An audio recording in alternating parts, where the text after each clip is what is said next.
Currently, Youth Off the Streets has 400 regular volunteers, as well as about 350 one-off corporate volunteers that we have partnerships with. When volunteers come into our organisation, they need to understand that they will certainly give, but they also will receive.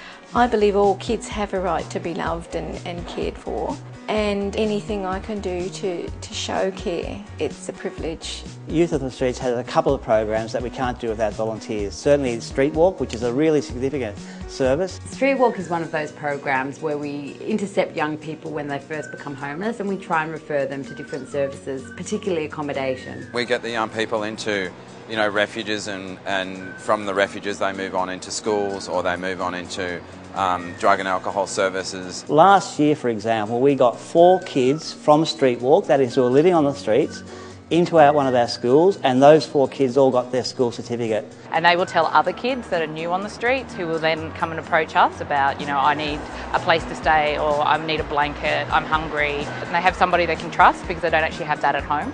The food van is totally run by volunteers. There's no paid staff attached to that service at all. It's run by the volunteers, it's delivered by the volunteers.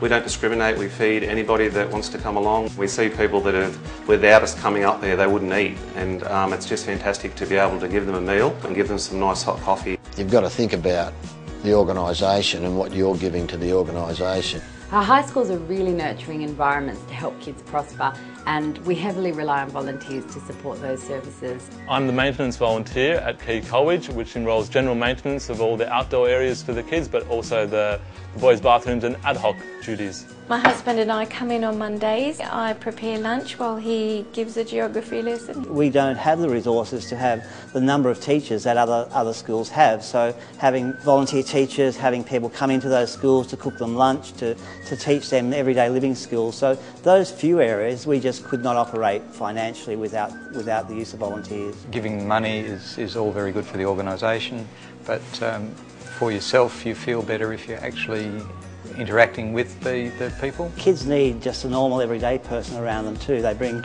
warmth and love, and it's quite amazing to see some of our volunteers and how close and connected to our kids they are.